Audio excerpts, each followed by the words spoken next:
legislation, there's a few countries, not just Denmark, encouraging formative uses of summative data, actually embedding assessment guidelines in the curriculum, providing tools and exemplars to help teachers see what it is you can do as a teacher, not just see what high-powered measurement companies do, but what teachers can do.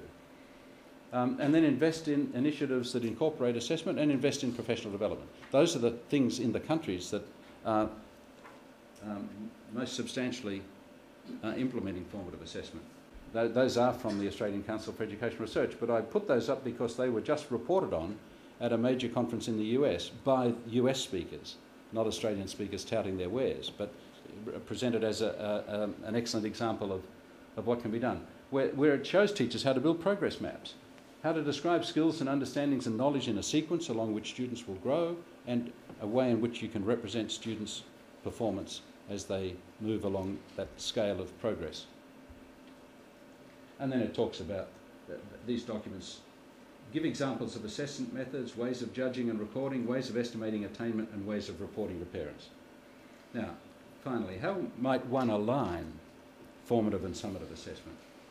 Well, you need, at the basic level, you need policies that don't put your formative assessment practices in conflict with your summative assessment practices. And there's a huge debate in this country about whether that's what's happening, whether the best practice that teachers might do in the classroom is actually undermined by the system-level assessments.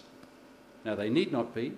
The question is, are there ways in which you can align these so that they don't conflict? Or even better, in a more sophisticated way, can you make them mutually reinforcing?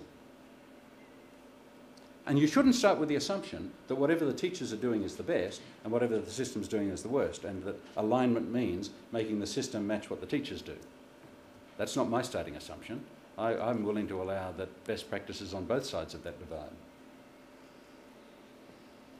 And the kinds of strategies: ensure summative assessments measure the key skills. So actually make sure that the things that the curriculum says are the skills and competencies students should be developing and that teachers are seeking to assess formatively are the very things that are assessed by the system level assessments. Convince teachers that the formative use of these summative assessments will help them, will inform their practice in ways that are helpful.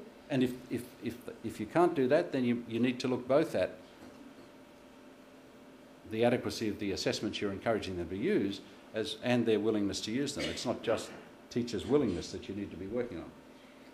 Encourage risk-taking among teachers as they actually explore more creative ways of assessing. And I reckon broaden the basis of judging teachers. So actually, one of the big problems when you put a strong accountability system in place is that you discourage risk-taking. Now, if you discourage risk-taking, and it's your goal to encourage people to be risk-takers, then the alternative is to say, what kind of assessment practice of teachers would reward or at least provide incentives for risk-taking? The benefits of good assessment is that it makes the goals clear to the learners.